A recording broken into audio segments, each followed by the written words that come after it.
ainda. Então, vamos ler o capítulo 11, item 13 do Evangelho, a fé e a caridade. Disse-vos há pouco, meus queridos filhos, que a caridade sem a fé não basta para manter entre os homens uma ordem social capaz de os tornar felizes. Deveria ter dito que a caridade é impossível sem a fé.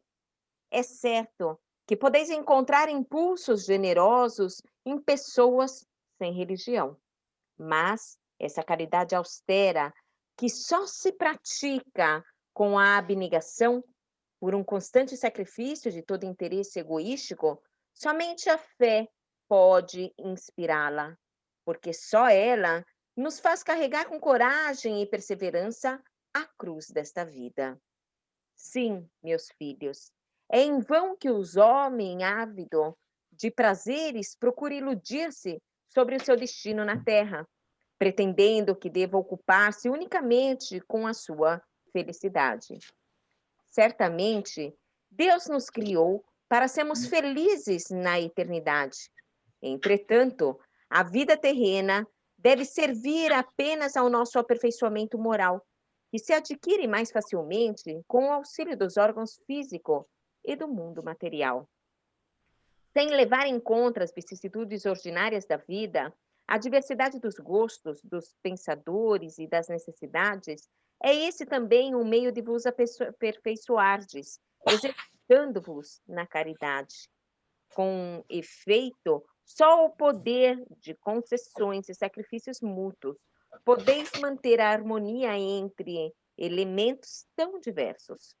No entanto, tereis razão se afirmardes que a felicidade se acha destinada ao homem nesse mundo, desde que a busqueis no bem e não nos prazeres materiais. A história da caridade fala de mártires que se encaminhavam alegres para o suplício.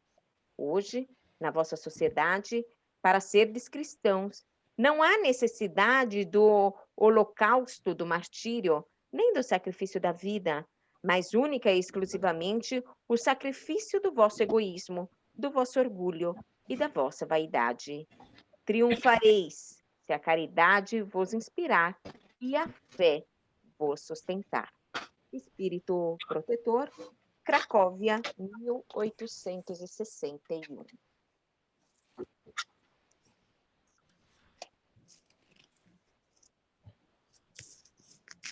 Então, bem chegados, nós vamos então refletindo sobre essa mensagem que vai realmente ser bem importante, né, no estudo de hoje. E vamos então convidando a todos para iniciar nossas atividades com uma prece. Eu convido a todos a fechar os próprios olhos, a serenar as próprias mentes e se desligando das agitações, dos afazeres da vida material, para que elevemos a nossa mente ao Pai Criador, agradecendo a Ele por mais essa oportunidade de nos encontrarmos entre corações amigos e queridos para o estudo desses fatores tão importantes para a compreensão dos nossos comportamentos, que nós possamos aprender a disciplinar os nossos pensamentos e as nossas ações, encontrando e estabelecendo o equilíbrio necessário para, com a prática e esse exercício, ir burilando o nosso íntimo para nos libertarmos dos vícios, das dificuldades, das aflições que muitas vezes nesse plano físico nos envolve e chegam até mesmo nos a cegar. Que possamos contar com o auxílio dos benfeitores amigos, que neste dia se unem entre Brasil e Itália, esses mentores amados e queridos, que nos intuem, que nos dão o suporte e o sustento necessário para a nossa melhor compreensão. que possamos, nesse momento, sermos abraçados e intuídos, e que o estudo proposto pelas nossas amigas, pela Helena, possa chegar com uma maior facilidade e compreensão até as nossas mentes, até os nossos corações. Graças a Deus por essa oportunidade e damos por iniciado dessa forma o nosso encontro de hoje. Que assim seja. Graças a Deus. Bom dia, queridos. Desculpem, Bom dia, eu Sueli. entrei um pouquinho atrasada. Bom dia, Bom Sueli. dia, Sueli. Bom dia. Hoje a Ruth não vai poder, ela avisou. Avisou? Ela não estará. Bom, então vamos.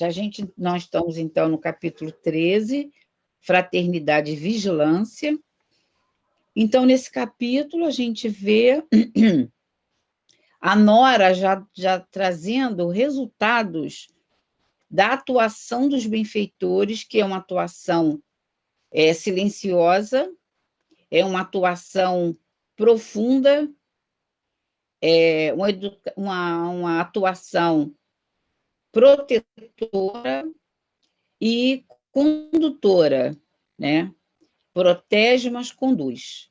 Então, não é uma proteção que mexe com o livre-arbítrio de ninguém. A gente viu claramente ali, cada um sendo responsável por suas obras. Então, nesse momento, ela, no capítulo, ela vem colocando, fazendo um resumo rápido, ela vem colocando que a casa estava voltando aos poucos a ter a sua ordem da desordem do ataque que houve.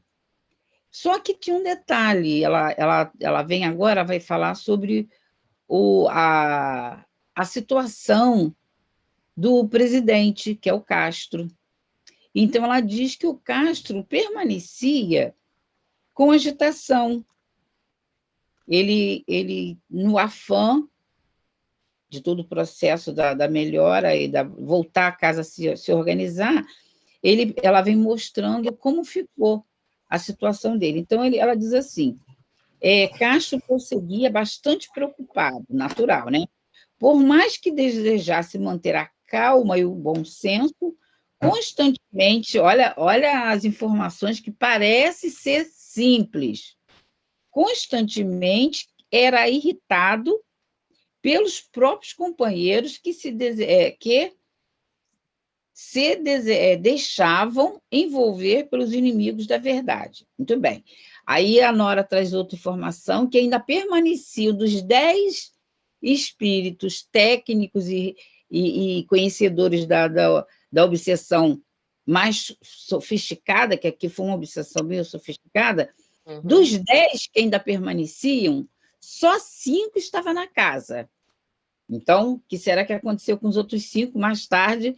Mais lá na frente a gente vai ver, mas ela já começa a informar que de 10, 5 já não estava ali, não continuava ali. Então, continuando aqui, os amigos do mais alto procuravam envolver o presidente o quanto possível, a fim de que as influências negativas não lhe tirassem a lucidez para que o trabalho espírita não sofresse alteração. Entretanto, Castro permanecia firme no processo. Olha só, gente, vamos botar uma atenção muito grande para isso aqui. Castro permanecia firme no processo de organização da casa, colocando algumas vezes, não sempre, mas algumas vezes, a ordem e a disciplina acima da caridade, da compreensão e do amor ao próximo. Então, a nossa leitura do Evangelho segundo o Espiritismo, do Espírito Protetor, para estar reforçando por que será que Nora trouxe isso aqui. Algumas vezes ele colocava a ordem e a disciplina acima da caridade, da compreensão e do amor ao próximo. Aí diz assim, neste campo, os inimigos da paz encontraram, olha onde eles encontraram farta possibilidade de atuação, perturbando-o consideravelmente, conseguindo, assim, afetar os trabalhadores e as tarefas do centro espírita. Então, a gente só vamos voltar rapidamente aqui para o espírito protetor de Cracóvia, que está no capítulo 11, o item 13, aonde ele vem dizendo que não são os prazeres efêmeros do mundo que nos trazem alegria, a felicidade, mas que esta felicidade que está sim destinada ao homem na Terra só é possível e verdadeira se o homem procurar na prática do bem e não nos prazeres materiais, mas ele reitera, aí eu estou falando, ele vem reiterando nessa passagem, que a fé sem a caridade não é suficiente para manter entre os homens uma ordem social capaz de torná-los eu não vou nem continuar aqui. Torná-los felizes, né? Torná-los felizes na sociedade. Na sociedade, que eu separei só ter feliz, mas torná-los felizes na sociedade. Então, eu vou pedir a Amália para ela analisar, para nós estarmos refletindo. Antes disso, no Livro dos Espíritos tem a questão 886, que vem respaldando esse pensamento da Nora, quando Kardec fala assim, qual o verdadeiro sentido da palavra caridade? Assim como a entendia Jesus. Só esse iniciozinho que a gente vai ouvir a Amália. Aí vem a resposta dos Espíritos. Verdadeira caridade, como entendia Jesus? Benevolência para com todos, indulgência para as imperfeições dos outros, perdão das ofensas. Só isso. Não precisamos ler as questões todas, não, que isso aqui basta para a gente estar entrelaçando todas essas informações, a de Nora, a do espírito protetor e essa questão do Livro dos Espíritos. Agora, Amália, a gente quer refletir junto com você essa questão aqui, que é uma questão que vai ter muito desdobramento, mas você vai dar o desdobramento ideal para a casa espírita, que algumas vezes o Castro colocava a ordem e a disciplina acima da caridade, da compreensão do amor ao próximo. Como que isso pode acontecer na casa espírita? Fala para a gente. Então, bom dia para todos. É sempre aquela alegria bem grande no nosso coração de estarmos juntos, né, para estudarmos, para aprendermos, para nos fortalecermos e para estarmos atentos a isso aqui, né? Isso aqui está falando para cada um de nós, não é? Então, aqui, toda a proteção da espiritualidade estava acontecendo, né, a partir daquele seminário que eles fizeram, não é isso? Valorizando a casa espírita. Isso. Né? Então, chamando a atenção do trabalhador para prestar atenção em particularidades necessárias, né, de serem atendidas, que às vezes passaram a valorizar mais. Mas, além de todo o trabalho da espiritualidade, de toda a proteção que ele tem conosco, é preciso fazer a nossa parte. Né? Porque a gente, às vezes, a gente mergulha muito, como a gente costuma dizer, quando a gente entra na casa espírita, a gente entra assim, adentra um campo, um colchão fluídico, né? De tanto amor, de tanto equilíbrio, né? Que a gente quase pensa que já se transformou, né? A gente quase pensa que já é aquilo ali. Não é? Então, nós precisamos estar atentos à nossa realidade, porque aquilo ali é realmente um trabalho para eu me sentir tranquilo, equilibrado, para poder olhar para dentro de mim. É isso? Ou seja, cada trabalhador tem que fazer a sua parte da sua própria transformação. Por quê? Como diz Eurípides Bassanufo, numa mensagem que está naquele livrinho do Espírito Verdade, Espírito Verdade, que comenta o Evangelho, tem uma lição lá que eu não me lembro agora qual é o número da lição, que é de Eurípides Barçanufo. Então, ele está dizendo, por exemplo, a gente entra na casa espírita e fica procurando na casa espírita atender às nossas necessidades, aquilo que eu quero,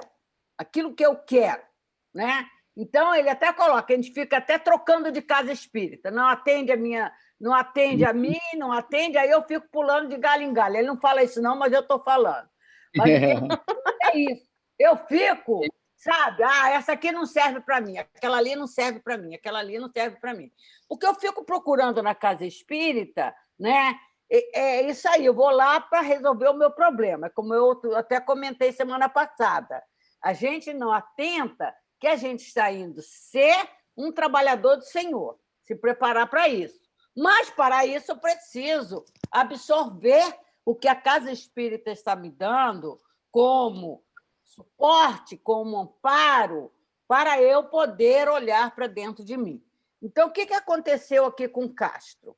Olha que ele estava lá na posição de presidente da casa, o diretor da casa, né? Então, não é qualquer coisa, ele alcançou essa condição, né? E, por isso, é aonde, aqui no trechinho, diz assim, né? Nesse campo, depois eu explico o campo, mas nesse campo, os inimigos da paz encontraram farta possibilidade. O que o inimigo da paz encontra em farta possibilidade em nós? Nosso calo de Aquiles, aquilo que é muito forte em nós. Desejo de poder, desejo de mando, né? Autoridade. Então, eu me sinto... né? Então, tem até aquele ditado. Quer descobrir quem é o fulano? Dá um cargo para ele. Coloca um poder na mão dele, né? Uma responsabilidade de mando. Então, quando Eurípides coloca lá na mensagem, exatamente isso, né? Que nós vamos para a casa espírita com todas as nossas mazelas, né? E a gente fica procurando resolver essas mazelas, mas a gente não atenta, né, de que, quando eu começo a fazer as minhas escolhas, eu estou deixando transparecer o meu interesse pessoal, e é onde os espíritos vão atacar a gente. Olha, vamos botar a gente lá na observação? Vamos deixar o fulano lá. Ele tem essa particularidade aqui. Foi exatamente aonde eles se aproximaram do Castro, apesar de todo o trabalho da espiritualidade, eles viram no Castro ainda essa fraqueza. Essa fraqueza de quê? Da rigidez. Né? Da rigidez. Né? Então, ele até, coitado, ele queria até ajudar a casa, então ele achava que precisava ser rígido na disciplina. Mas ele esqueceu que na casa espírita a gente tem que usar a disciplina com amor, né? Com amor. Que aí, no Evangelho, na mensagem de Pascal, no item 12, nesse mesmo capítulo, no Pascal, diz lá, a rigidez mata os bons sentimentos. Está bem no início da mensagem, né? O rigorismo. O rigorismo mata os bons sentimentos. Então, quer dizer, não falta na casa espírita, quando a gente estuda a doutrina espírita, não falta alerta. O que nós precisamos é trazer esse alerta para nós, que a gente fica querendo exercer no outro. Eu até li hoje de manhã, a página que eu li de reflexão, foi a mensagem de Antônio de Aquino, falando exatamente isso. Casa espírita, local de trabalho e de amor. Aí ele lembra aqui, tão interessante, ele diz assim, mais ou menos, né? Não vou ler para não tomar muito tempo. Então, ele diz que todas as orientações que eles estão dando ali, chamando a nossa atenção, até através da comunicação de espírito no dia de finados, essa mensagem foi no dia de finados. Então, ele mostrando pessoas simples, amorosas, que ali eles trouxeram, para que nós aprendêssemos com elas. Né? E aí ele diz assim, preste atenção no que está sendo trazido, Mas não fica colocando isso na cabeça do outro, não. Traz para a sua cabeça, é para você aprender, que é o que falta para nós muitas vezes. Porque você ouve uma mensagem, você ouve um alerta, aí você pensa logo que fulano, beltrano, ciclano precisa ouvir isso, tem esse defeito, tem aquele outro, que aí vem a outra lição desse mesmo capítulo, não, do outro capítulo, que é a indulgência, que, aliás, está na 886, né? A exatamente. indulgência. Tá aí. Tudo isso a gente precisa. Por quê? Porque o Castro, na sua posição de chefe lá, de diretor da casa, ele quis colocar o seu poder de mando acima de quê? Acima da caridade. Por isso, não adianta eu estar ali querendo mostrar uma posição que ainda eu não conquistei. Que eu Posso tenho que fazer um adendo? é o amor. Pode. Posso somar?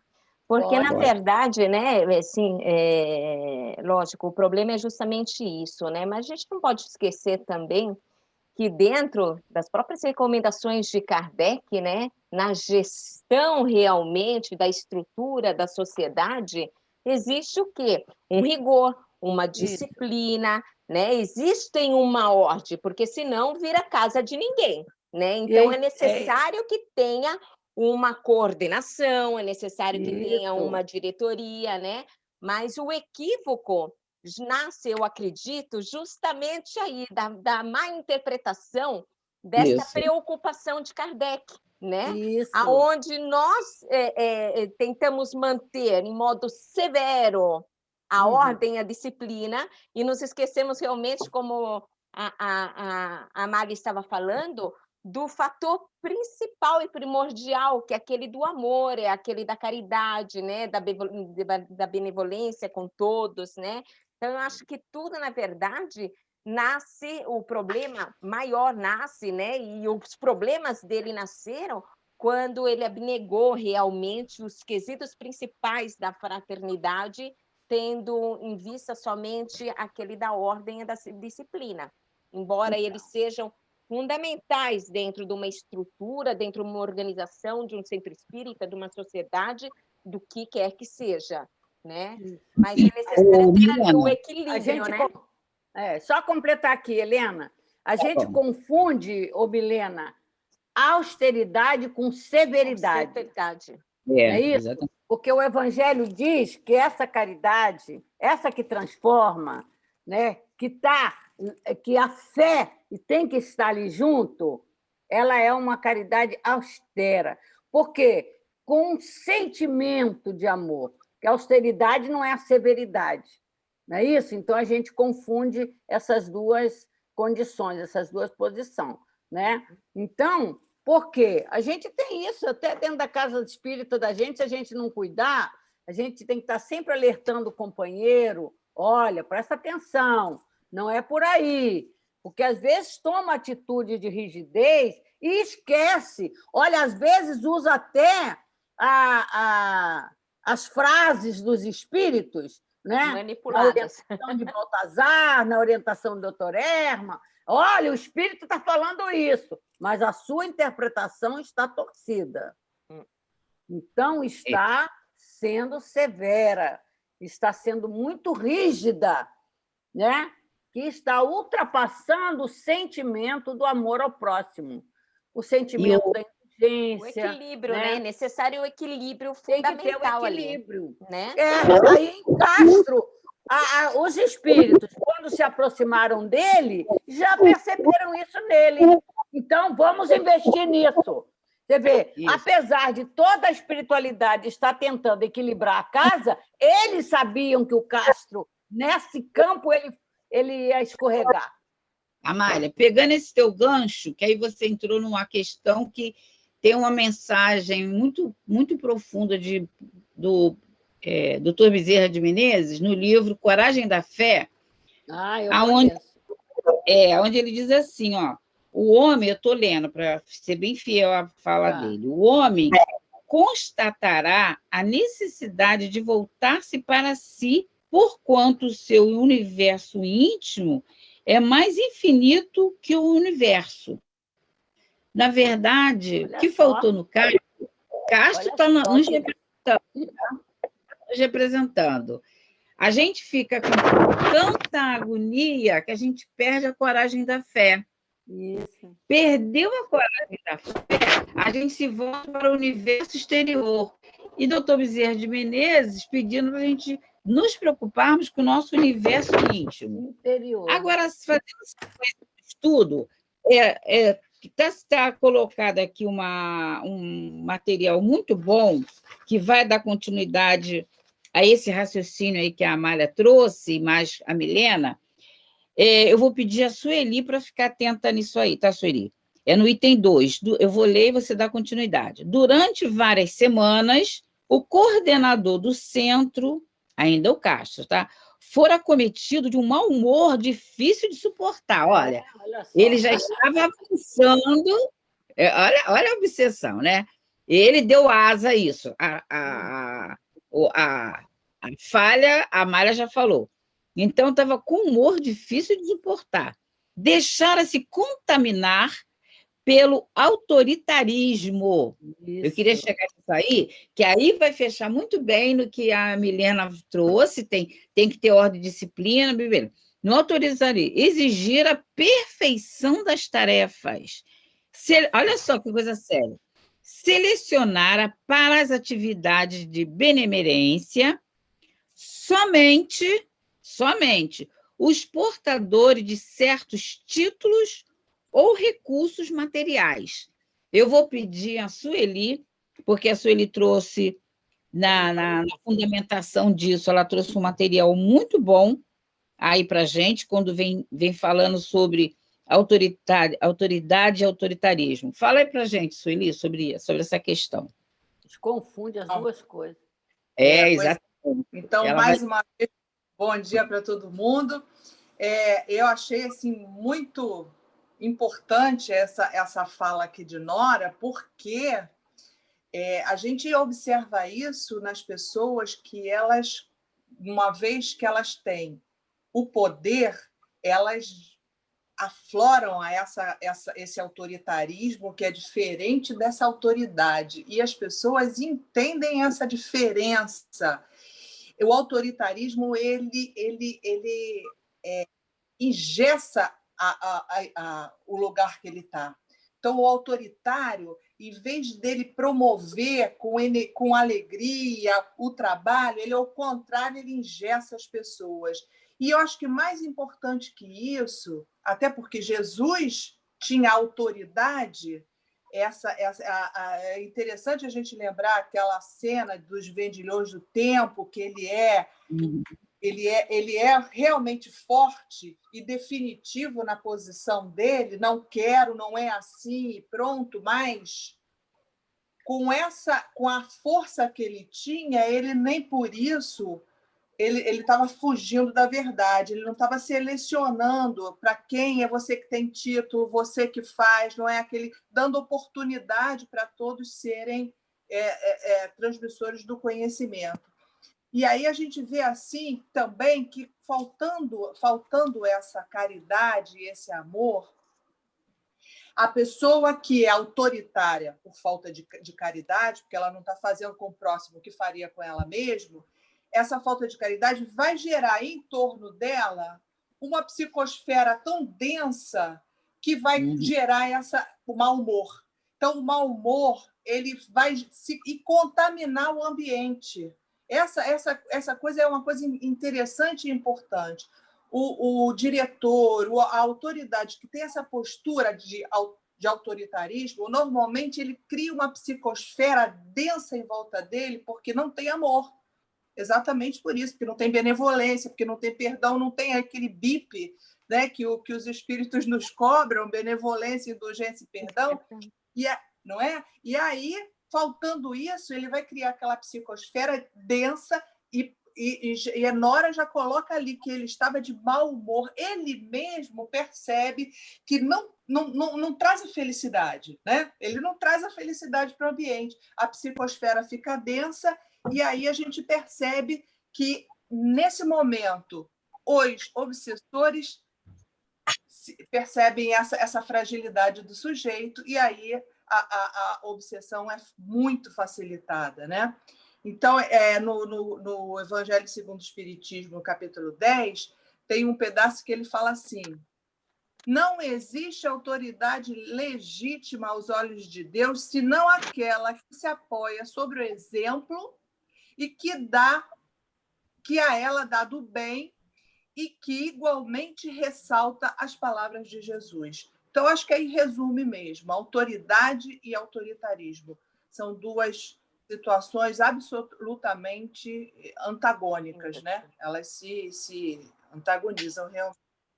Isso aí. Aí Helena, Oi?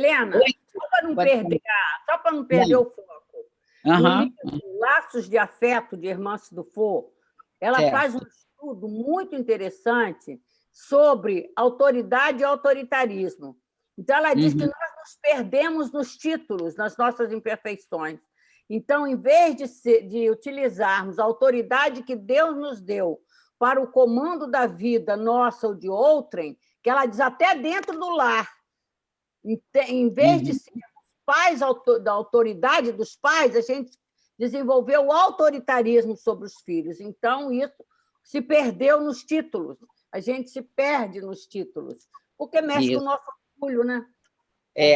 Aí você vê, aí pegando ainda o gancho da Amália e da Sueli, Nora diz o seguinte: todavia, no item 3, todavia os espíritos amigos, agora a gente vai entrar na ação dos espíritos amigos, compreendendo as limitações humanas, eles têm compreensão com a gente às vezes não tem compreensão com o outro, as limitações humanas, sabedores da fragilidade de algumas criaturas diante de um processo tão delicado de invasão espiritual e pensando, sobretudo, na obra e na multidão de encarnados e de encarnados que precisavam, para vencer as provas e expiações de um trabalho espírita executado com o mínimo de equilíbrio, colocavam-se à disposição do amparo e da compreensão.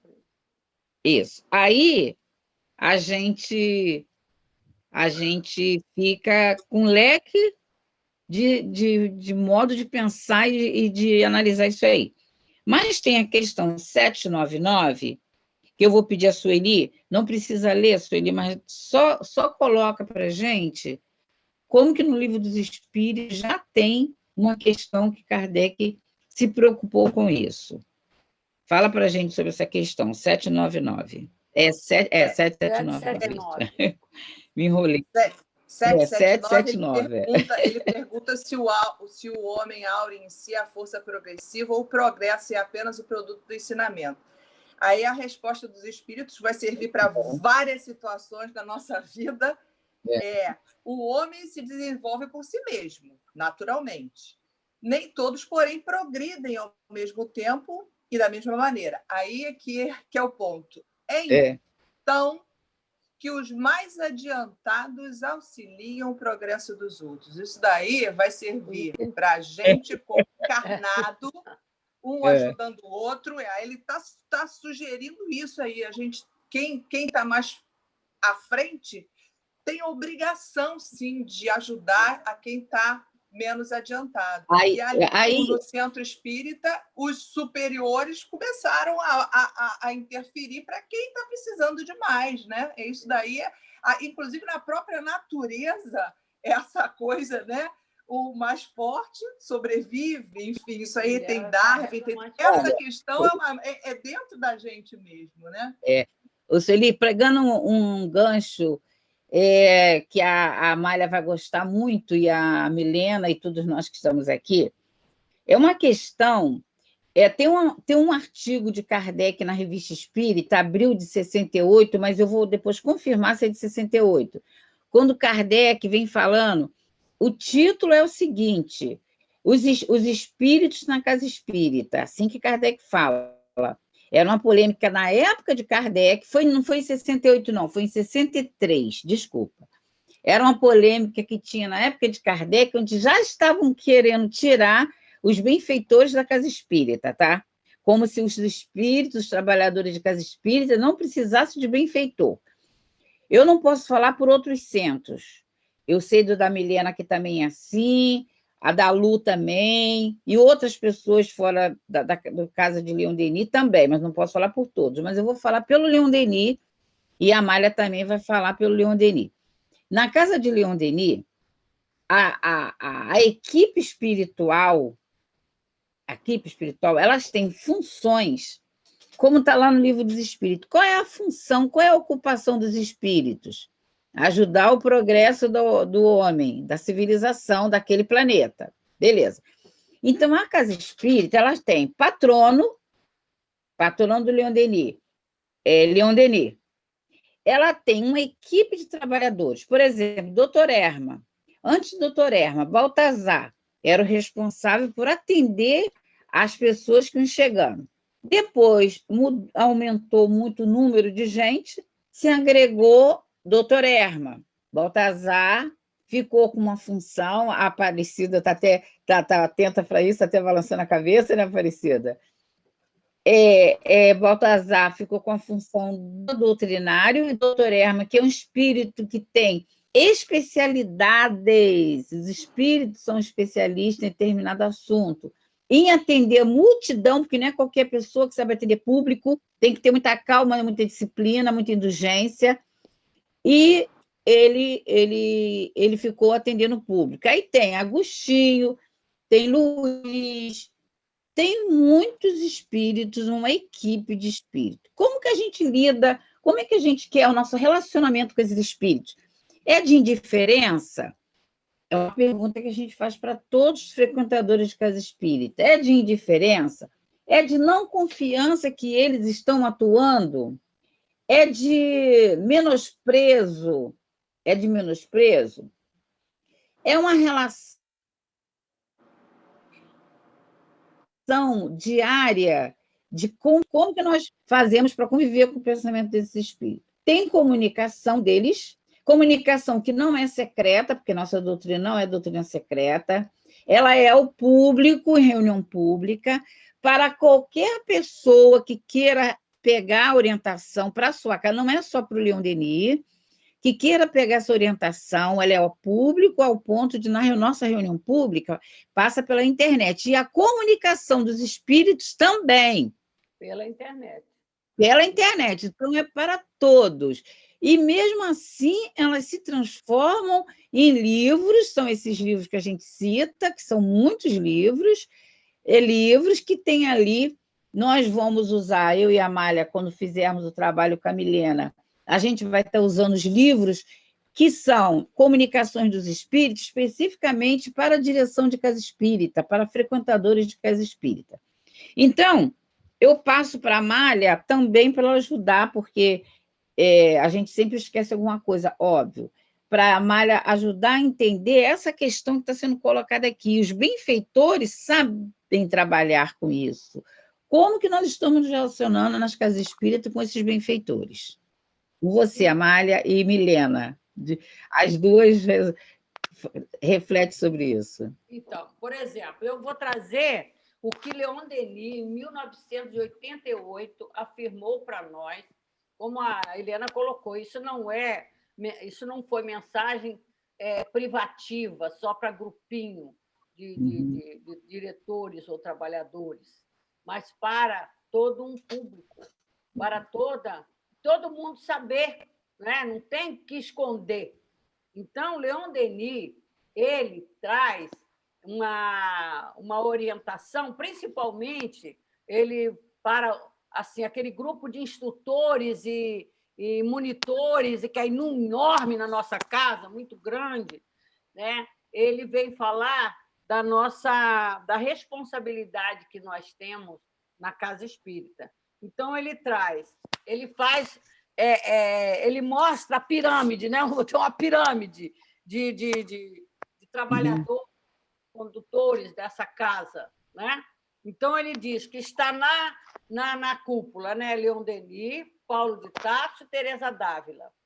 E ele coloca, abaixo de nós, nesse comando, está Baltazar, doutor Erma, Antônio de Aquino, E sob a direção desse, todos os outros espíritos, que a Helena até citou alguns aí. A gente tem ideia, né, desses espíritos. Inclusive, nós soubemos por Carriba Schutel que tem Bezerra de Menezes aí, como o paizão de todos, comandando, né, todo esse processo. E aí ele diz que era nosso dever, né, nosso dever aprender.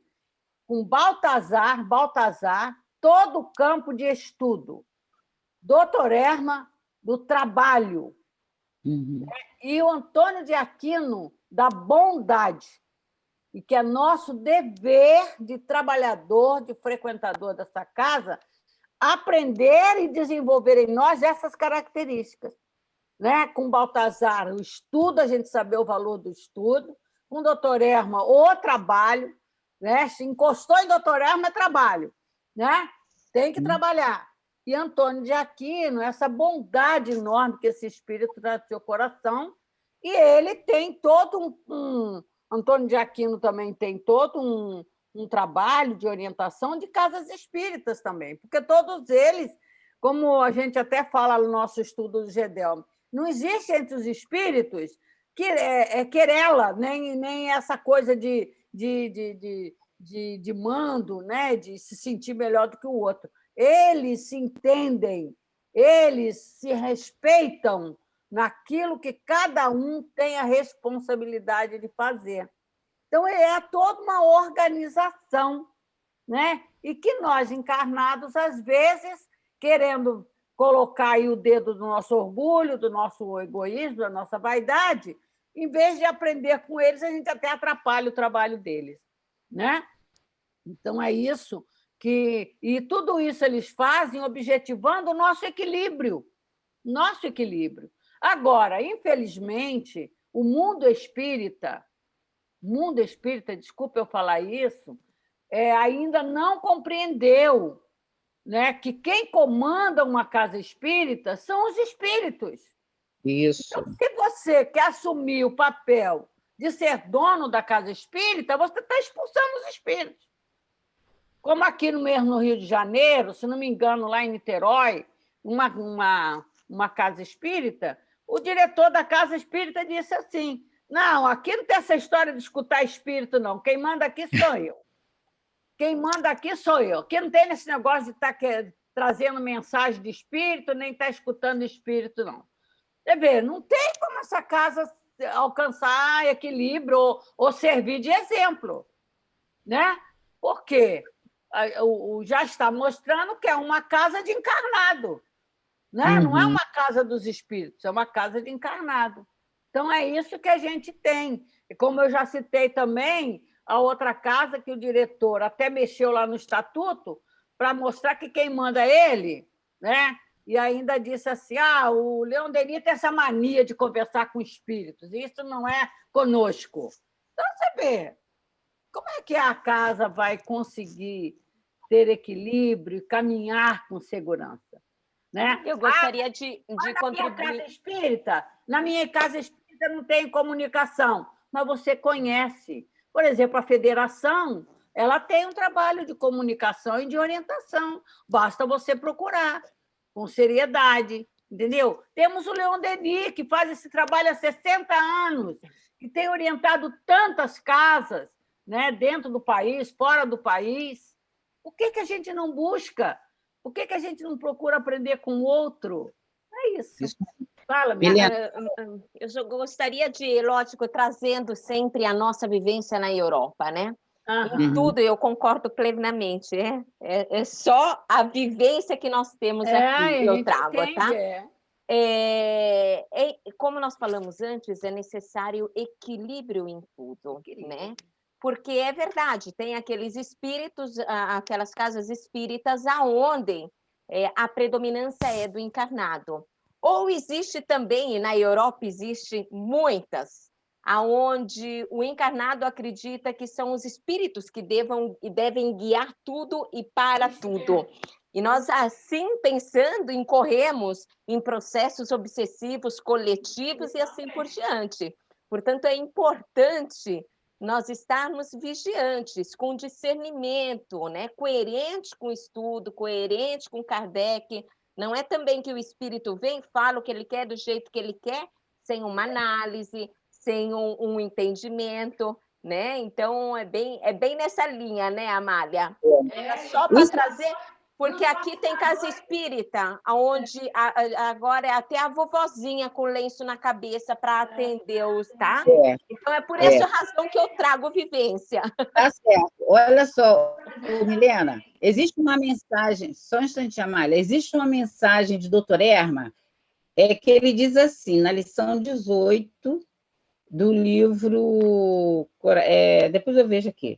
Uhum. Ele diz assim, ó, a cultura espírita, o amor espírita, a humildade espírita, não nos levarão à sinceridade, à compreensão, à não vacilação. E isso nos levará ao desejo de ajudar, sem pretensões de sermos melhores do que ninguém. É o Espírito falando. O nome da lição é Diretrizes. Uhum. Não se esqueçam. Diretrizes. É o volume 3. Uhum. Volume 3. Qual é o número da lição? Volume 3. Esse é o volume que subiu aqui. Isso. Uhum. E olha só, o próprio título já fala, a tarefa deles é dar diretrizes. Exatamente. A diretriz que os espíritos, por isso que eu estou lendo essa lição. Diretrizes. Não queremos ser melhor do que ninguém. Não se esqueçam ainda de mais uma coisa. O irmão Baltazar, doutor Erma falando, o irmão Baltazar está me lembrando. Não esqueçam de que estão na casa espírita, que cultive o hábito de conviver com os espíritos, o falso conhecimento que expulsa os espíritos da casa espírita. Isso aí. É uma coisa falsa. Não tenham dúvidas disso. É o canto da sereia, que faz com que haja muita vaidade intelectual e o esquecimento de que estamos numa casa espírita. Então, só isso. A Milena está certíssima, porém, a próprio nome da lição já diz, quem traz a diretriz, eles trazem as diretrizes. Sem dúvida. Agora, o passo a passo, por isso que eu trouxe essa mensagem de Kardec, desculpa, está na Revista Espírita, de 1866. Corrija aí, tá, Milena? Porque 66. eu falei 63. Aí eu fui olhar 63 e não tinha achado. Não, exato, 66. Tá? Olha o título, eu também falei o título errado. Ó. Não há espiritismo sem espíritos. Isso aí é muito claro. Olha, o nome da mensagem, da matéria de Kardec Não há espiritismo sem espírito. E ele diz assim, os espíritos é o tema central do espiritismo. Bom, isso tudo é o seguinte, é o caminho do meio, é o equilíbrio. Exato. Por isso que Kardec fala, para ter homogeneidade tem que ter o estudo da obra básica. Ele deixa claro, para ter homogeneidade, nós estamos falando de casa espírita. Aí se vê vovó, aí já é outra cultura, outra filosofia. Né? E você sabe aí quanto outra aqui coisa. mas você sabe como aqui é complicado? Que a gente eu deixe como tudo doutrina, né? Sim, exatamente. Isso aconteceu no movimento espírita após o desencarne de Kardec, imagine a gente. Certeza, é verdade. Por isso que Nora está trazendo, aí onde ele vem falando assim. Aí, olha só, Nora traz uma proposta, porque, na verdade, o Castro até, ele diz assim, olha, contudo, por mais carinho que partisse do plano espiritual superior, Castro deixava-se envolver em grave processo de melancolia, iniciando nova onda de perturbação. Aí tem aqui, lá no capítulo Evangelho segundo o Espiritismo, capítulo 5, item 25, a melancolia, depois o pessoal lê. Nora continua dizendo assim, foi neste período que Israel, a intro-Israel, aproximando-se do amigo, sugeriu-lhe fosse, olha só, olha a proposta lá do estudo inicial do Evangelho segundo o Espiritismo. sugeriu que fosse visitar Márcia Boaventura a fim de verificarem como estava a amiga trabalhadora do atendimento fraterno. Movido por sincera emoção, o movido por sincera emoção, o presidente da Casa Espírita aceitou com presteza o convite, dirigindo-se os dois para a residência da amiga sofredora. Aí ele vem de. Aí, esse é o ponto principal, se não der tempo de desenvolver o resto, nem precisa a gente usar outros dias, não. Por quê? A partir daí, esse é o ponto inicial. Por isso que a mensagem do Dr. Bezerra de Menezes, lá no livro A Coragem da Fé, é muito importante, porque ele vem falando, ele estava muito preocupado com o universo da casa espírita, obras, isso e aquilo, e ele esqueceu do universo dele, interior. Quando ele é convidado para Israel, que era alguém, por isso a importância do estudo, foi o estudo, a Amália está sempre trazendo isso, e é muito importante, foi só através do momento que ele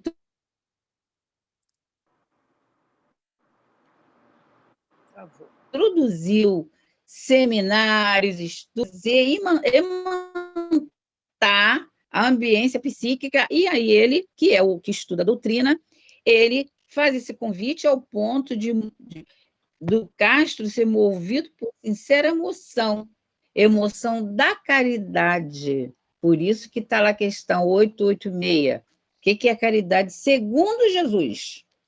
Segundo Jesus, não precisa nem falar que todo mundo já sabe. A partir daí, quanto tempo nós temos, Helena? Nós temos, espera só um minutinho que eu estou lendo, 20 minutos. Helena, quanto tempo nós... desculpa. Quanto? 20 minutos. Tá bom. Dá para a gente fechar muito bem, porque 7h40. Os últimos... Tá.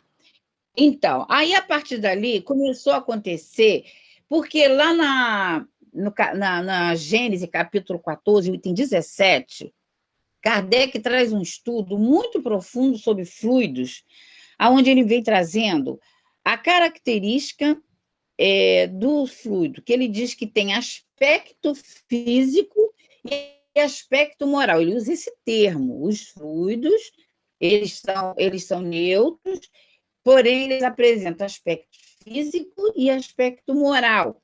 Aí ele dá um exemplo, o fluido calmante. Para ele ter a característica calmante, as pessoas têm que emanar num ambiente calma, serenidade, fé humana e fé divina. Aí sim a ambiência vai ficar ampliada, magnetizada, emantada. Por isso que ela vem... Eu estou trazendo esse estudo porque ela vem fazendo isso. Assim que ele mudou, que foi o convite, meu irmão, cadê a Márcia Boaventura? A gente nem procurou ela. Como é que ela está? De que forma que ela está? São atividades inerentes a uma casa espírita. Ela é a trabalhadora da casa espírita. Ela era trabalhadora da casa? E é a trabalhadora. A trabalhadora. Então, por isso que Kardec traz lá na questão 324, quando ele vem dizendo que uma sociedade espírita não é uma sociedade como outra qualquer. Não é? A gente tem que ter todas as obrigações do mundo, das leis trabalhistas, das leis administrativas, porém tem que ter a diferença. Qual a diferença? O amor e a caridade. O amor pelo outro, amor e caridade. As pessoas sabem, muitas vezes ninguém se preocupa em procurar saber, mas a casa espírita tem obrigação. Não pode obrigar ninguém a nada, mas pelo menos ter um contato. Foi o que moveu o coração de Castro. Com isso, a ambiência começou a mudar, que é aquilo que Kardec fala. A postura deles começou a mudar a ambiência. Em milésimo de segundo, a gente altera a nossa teor de qualidade fluídico do que a gente emite, do que a gente emana. Aí Helena, olha só o que Antônio de Aquino fala sobre essa ação fluídica. Sim. Hoje, da minha lição de hoje, está muito rico. Agora, vocês estão aprendendo também acerca da ação fluídica. Cultivem o fluido de vocês como se fosse algo perfumoso. Olha que lindo. Não como um perfume de má qualidade, que enjoa ao invés de ser agradável. A vida é amor, e amor, não tenhamos dúvida, é cultivo constante de sentimento. Então, é isso que falta, às vezes, nós trabalharmos em nós, emitirmos vibrações de amor. Isso. A gente só pode fazer isso natural em nós se a gente trabalhar o nosso interior. Olha, eu vou, baseado nisso que a Amália está falando, eu vou pedir para a Sueli. Sueli, lê para a gente, só lê, porque ela está só relatando, que depois que a gente vai começar a fazer uma reflexão, quando a Márcia começa a falar assim, aí lá no Lar dos Boaventuras, ela diz assim, como tem passado, Márcia? Lê para a gente, aí eu te peço para parar no momento, que aí a gente vai fazer reflexão. Lê para a gente isso. Então, vem assim, no Lar dos Boaventura, Márcia estava visivelmente abatida, mas, ao ver os amigos queridos, transformara-se subitamente, expressando no semblante cansado real alegria. Como tem passado, Márcia? Perguntou Israel, sinceramente interessado. Estou bem na medida do possível. Meu marido acaba de ser internado no sanatório público. Perdera completamente a razão, cabendo a mim a condição única de ampará-lo dentro das minhas limitadas possibilidades. A misericórdia divina não me tem faltado, entretanto, as dificuldades financeiras são muitas. A seita para a qual ele doara todos os nossos recursos nos abandonou completamente, deixando-nos entregue às dívidas. Calma, minha irmã, disse o presidente do centro, intimamente comovida, temos recursos que colocaremos à sua disposição. Somos irmãos em humanidade e o que estiver ao nosso alcance será seu também. E retirando do bolso considerável soma em dinheiro, resultado de suas economias pessoais, Castro ofertou fraternalmente à irmã dedicada ao atendimento fraterno. No peito do presidente, que se apresentara simplesmente como irmão em jornada, tomando todo o cuidado possível para não humilhar ou constranger a companheira, partiram luzes de compreensão e misericórdia. Mas é muito bom isso. Ai, que lindo, gente. Aí aquele Castro começou a mudar. Com essa mudança, olha o que alterou nele. Falei para a gente, Sueli. Centro de força, não precisa alongar, mas só para trazer que essa alteração que acontece. Exato, né?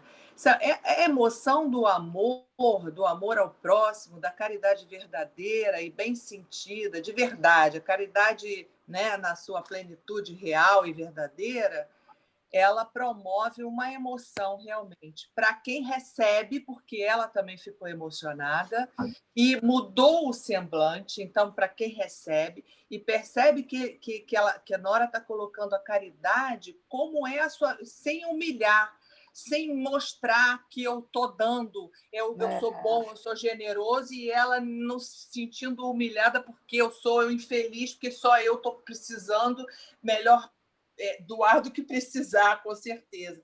Então, isso poderia humilhá-la.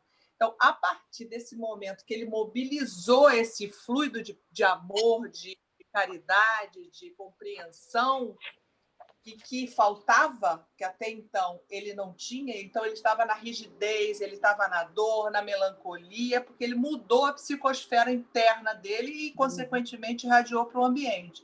A partir desse momento, veio a emanação do chakra cardíaco, que é o nosso chakra, que aqui é um termo usado pelos indianos, mas a gente usa aqui centros de força.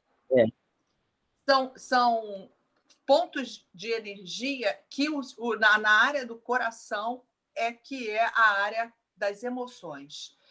Então, a partir daí, vai emanar esse amor e vai brilhar realmente, porque os orientais identificam esse brilho, esse movimento desses centros de força e brilham e irradiam essa energia de paz e de amor, que ele foi uma coisa verdadeira e interna, e aí ele irradiou para todo o ambiente, para ele mesmo, e beneficia todo mundo, né? Essa coisa do amor é uma coisa que contagia a si mesmo e ao próximo. É Então, maravilhoso. ele tornou o fluido dele, tornou o fluido dele perfumoso. Isso. Porque quando a gente tira da nossa alma, né? Por isso que o fluido magnético animal, ele sai do perispírito. Agora, ele vai sair do perispírito de acordo com como eu estou sentindo. Né? Olha, você sabe, Amália, que tem pesquisa científica nessa área do prazer, de áreas do prazer do cérebro que se iluminam pela isso daí é científico, que você faz um scanner do cérebro. Quando você doa com amor realmente, áreas do cérebro do prazer se iluminam.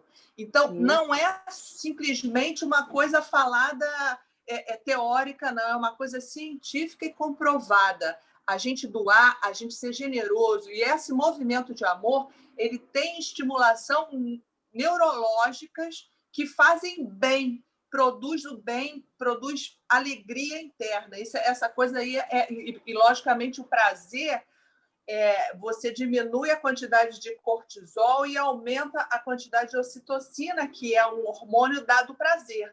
Esse hormônio te dá vários benefícios para a saúde, ao contrário do cortisol, que diminui a sua imunidade, etc. Então, esses hormônios de doação, de prazer e de amor, são favoráveis para o seu organismo, para o bem viver, para a saúde, para a extensão da tua vida propriamente, né? Então, é bom, a gente tem que exercitar isso mesmo, é verdadeiro. Então, a gente encontra, já te dou a palavra, a gente encontra esses pontos chakras no Clarencio, lá no Céu e Inferno, no capítulo, né? Não lembro o capítulo, mas é mais ou menos a página 128, vai depender da edição, não importa. É só procurar ler todo o Céu e Inferno, entre a Terra e o Céu, que Clarencio vem falando sobre os 7 centros de força. E aí, a gente volta também, ainda com o Evangelho de hoje, quando os espíritos... Aqui uma declaração muito séria desse espírito protetor. Ele diz assim, ó: podereis encontrar impulsos generosos mesmo em uma pessoa que não tem religião. Mas essa caridade austera, o que tem que ser austera é a caridade. Essa caridade austera, tanto que ele tirou dinheiro do bolso, a gente sabe que para a gente mexer no bolso é difícil, né? O pessoal tem escorpião. Dói, né? O pessoal pensa que os dirigentes que tem que pagar sozinho a luz, a água, ainda acha que não precisa ajudar a casa que te beneficia, mas você não pode beneficiar a casa para ela se manter. Fica aí uma reflexão para todos nós. Então, tem que ter uma caridade austera.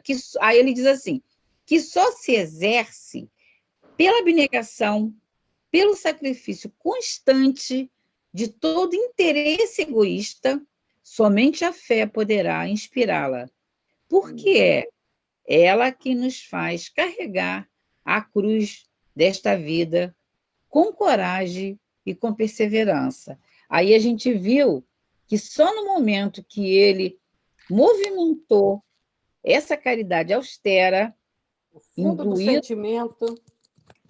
do sentimento, ele só comoveu essa área cardíaca no momento que ele saiu do interesse pessoal. Aí a gente fala assim, poxa, mas ele era tão dedicado ao centro. Pois é, mas ele estava dedicado a uma área que ele já tinha conquista, que é de administrar. A gente tem que ter muito cuidado com isso. Ah, você é muito caridosa porque você tem uma instituição filantrópica. Não vamos nos iludir com isso. Caridade é esta 886. Você pode administrar muito bem uma casa filantrópica, mas às vezes é porque você tem a conquista da administração. Você sabe administrar. E, às vezes, quem está fazendo caridade são as outras pessoas que estão ali, que não tem reconhecimento, não tem título nenhum, e você, com título, presidente, estou falando agora especificamente da área da assistência social que toda casa deve ter. Minimamente, nem que seja distribuir um copo de leite, de café, uma cesta básica, não importa. Tem que ter um campo de trabalho para desenvolver essa caridade austera. Austera no sentido de perseverança, desenvolvimento do sentimento. Aí, a gente dá continuidade a essa questão, porque ele vai trabalhar muito bem, de repente dá tempo. Eu vou pedir a Mália, ela diz assim: o ato espontâneo e sincero conduziu Márcia às mais profundas emoções, culminando num abraço fraterno entre os servidores do Cristo. Antes de se despedirem, reuniram-se em torno do Evangelho de Jesus, recordando o capítulo 5º do Evangelho de Mateus, em que as bem-aventuranças trouxeram estímulo e forças para a irmã em sofrimento. Durante a prece final, entidades respeitáveis foram atraídas, unindo-se a eles em vibrações amorosas, renovando o ambiente fluídico da residência da confreira sofredora. As vibrações sublimes espalhadas pelo ambiente tocaram igualmente os adversários do bem, que, verificando tamanho carinho e atenção, sentiram-se envolvidos pelas benesses do Evangelho em ação, rendendo-se aos espíritos da verdade, aos espíritos da verdade, abandonando as ordens do mandante das trevas. Os 5 perseguidores do trabalho de Castro, diante do ato de nobreza, da caridade verdadeira, libertaram-no e libertaram-se, sendo abraçados pelos emissários do bem que, em silêncio, retiraram-se, amparando os recém-libertos de maneira emocionada, rendendo glórias a Deus. Olha que lindo. Olha o que aconteceu. Né? Toda uma Né, transformação. Né? Vamos lembrar também, né, vou trazer 3 pontinhos aqui que eu estava aqui na minha cabeça.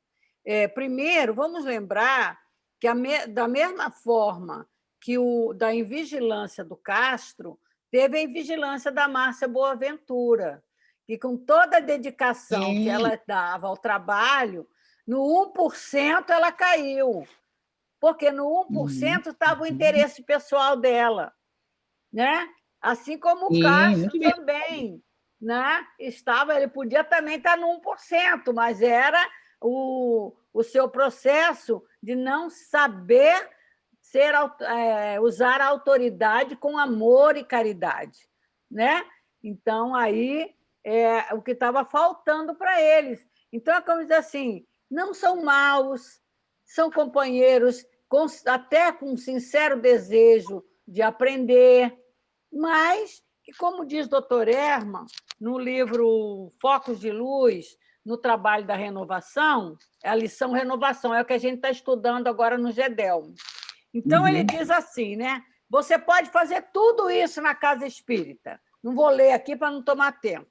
Mas tudo isso. Mas, olha o que ele diz no finalzinho.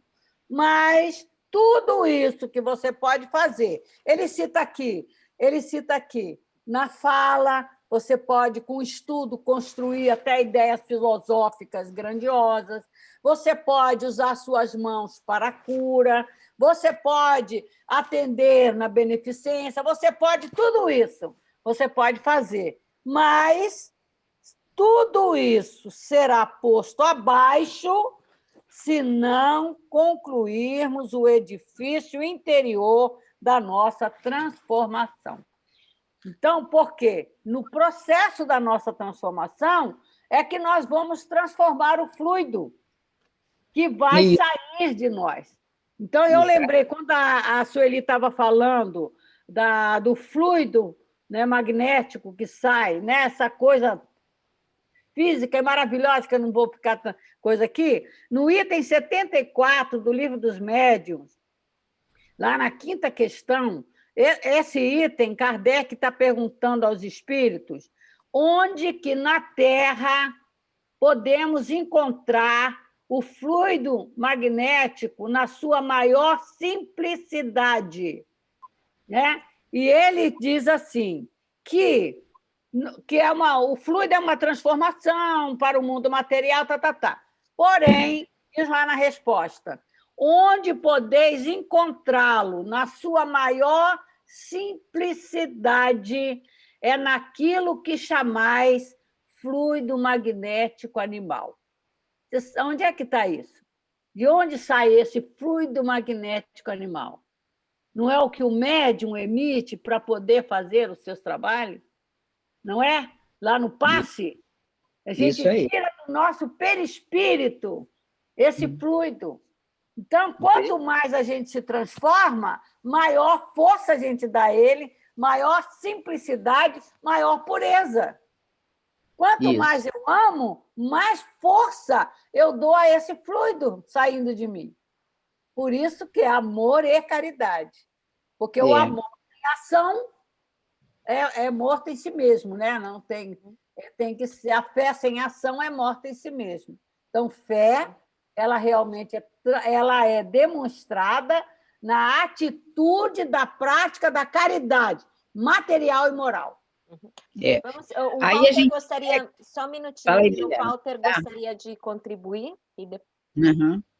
Fala, Walter. Os outros aí podem contribuir também, viu? Dá um piteco aí, não tem... Walter, né? Fala aí. Fala, Walter.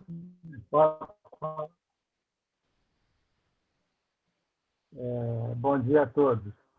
Bom dia. Aqui nessa parte, os 5 perseguidores do trabalho de Castro foram afastados automaticamente. Isso aí, ó. Envolveu até os outros. Uma simples e importantíssima ação. O movimento das energias boas auxiliaram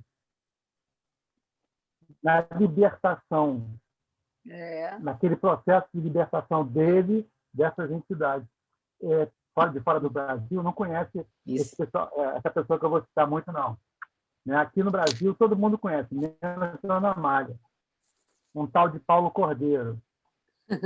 Ele falava assim, seja bom.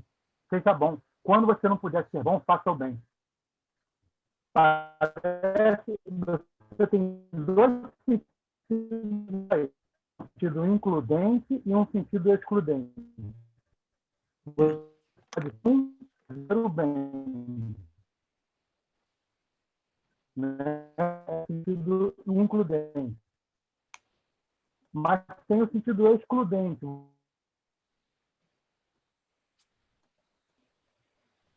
Alô? Oi? Eu acho que ele caiu, né? Bom. Tá ruim. Então, depois ele volta. Aí a gente continua. Se você não consegue ser bom, faça o bem.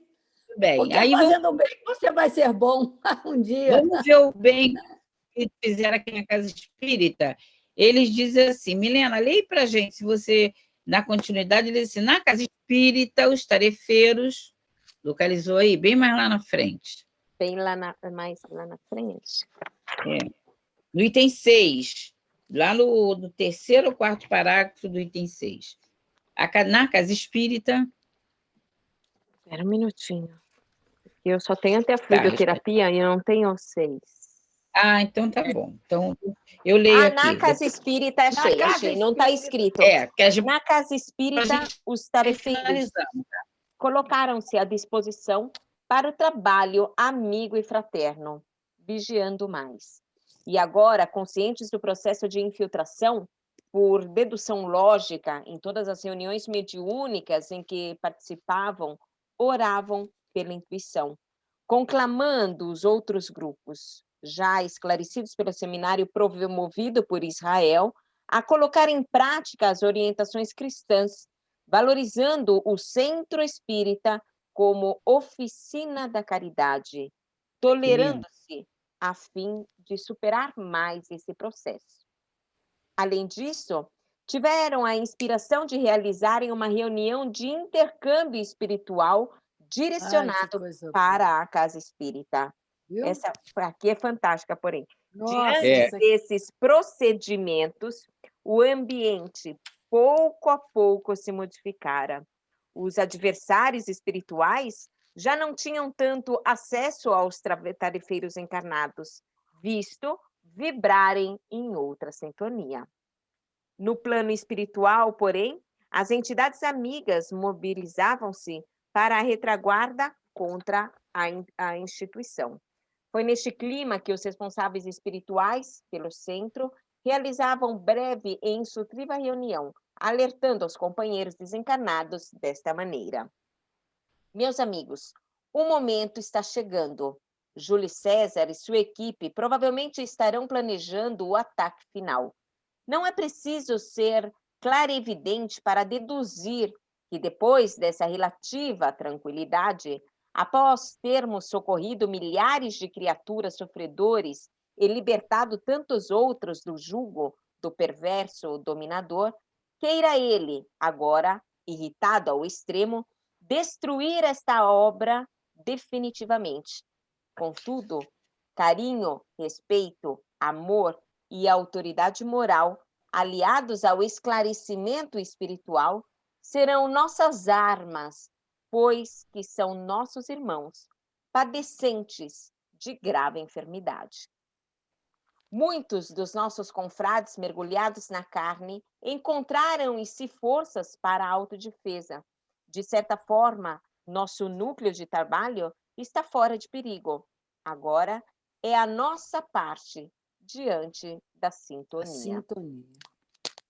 Superior mantida pelos encarnados, desculpa porque está na outra linha. Sintonia superior mantida pelos encarnados, podemos agir mais intensamente, visto que fizeram por merecer.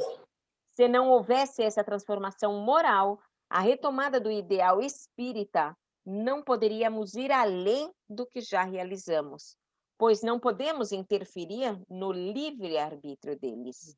Assim, verificando a força moral que parte de muitos cooperadores ligados ao corpo denso, a misericórdia divina nos permite agir com maior rigor, colocando nossos recursos à disposição dos companheiros imantados à matéria, evitando a invasão e dominação das sombras.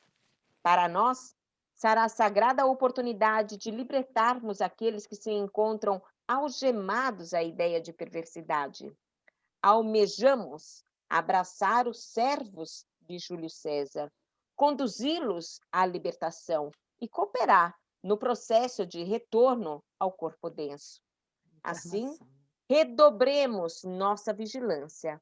Sejam fortalecidas equipes socorristas, porque uma multidão de entidades perturbadoras haverá de se libertar.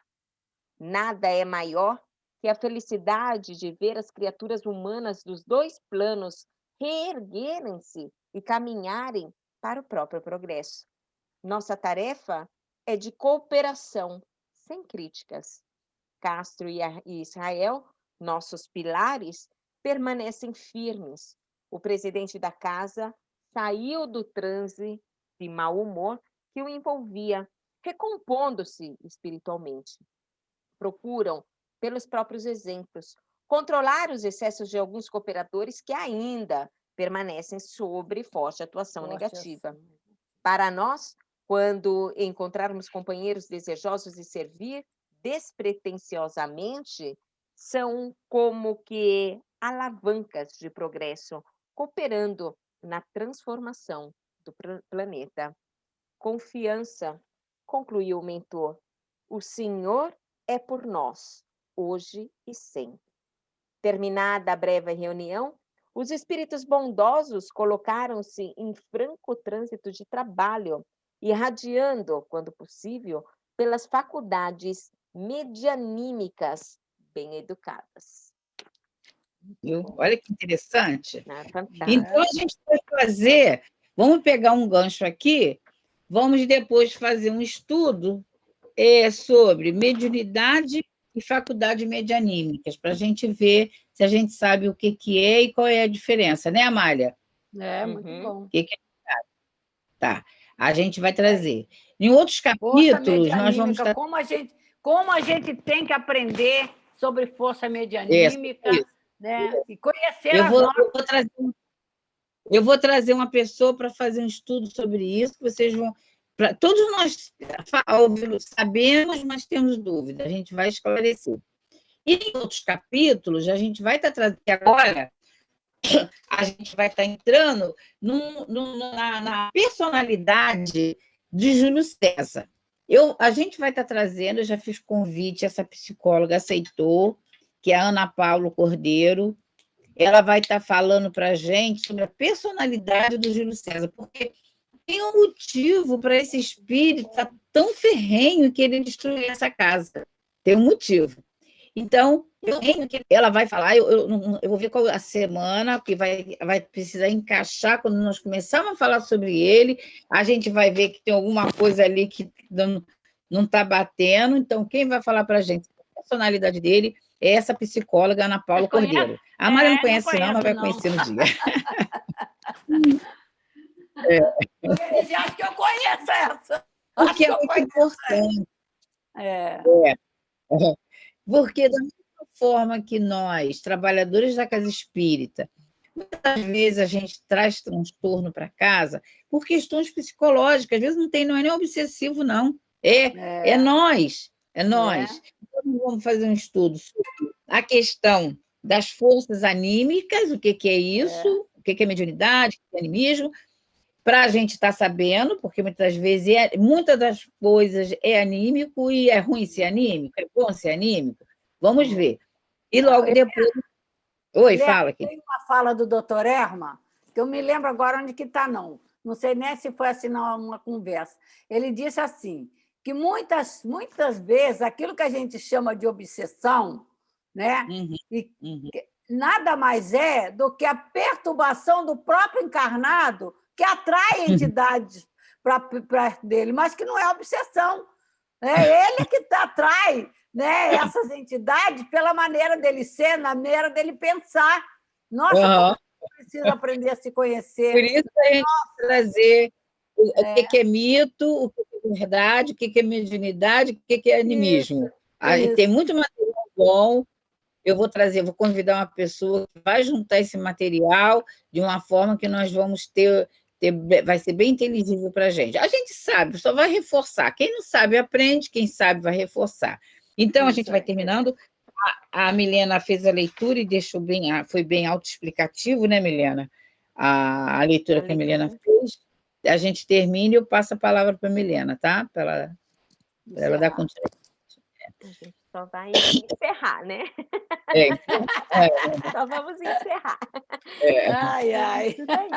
Eu vou pedindo, então, hoje, para fazer o nosso encerramento, depois lembrando sempre que nós vamos estar colocando, né, no grupo quais foram as recomendações de estudo em casa.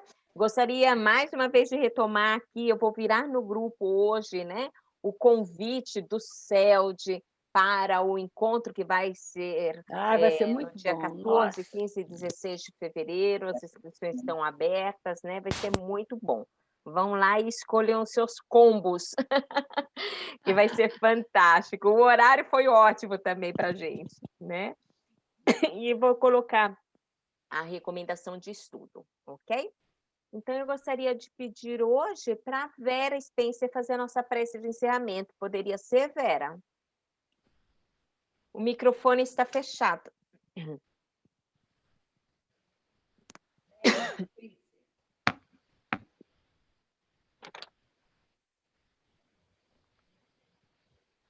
Está fechado ainda. Desculpa. Está aberta. Tá. Não, é porque tinha um cachorrinho aqui latindo, então eu tive que botar o fone do vizinho. Então, vamos chegando ao nosso final desse nosso encontro maravilhoso nesse estudo sobre aconteceu na Casa Espírita, que é um alerta para todos nós, profundidade de conhecimento.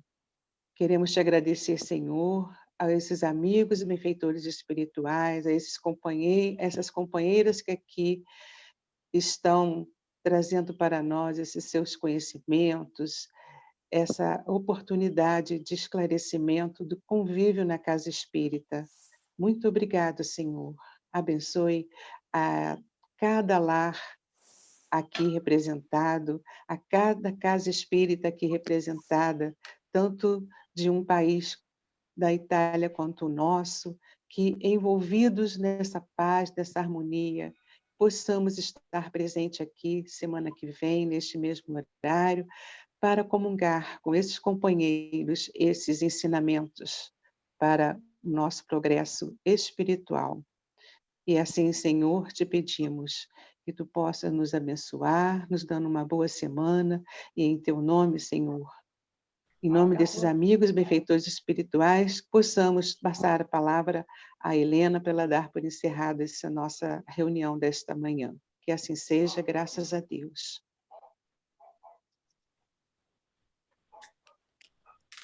Milena, você termina. Jesus nos envolva, então, nos guie, nos ilumine, hoje e sempre, com discernimento, com amor, com a fraternidade, lembrando-se sempre que Ele é o caminho, a verdade e a vida. Que assim seja. Graças a Deus.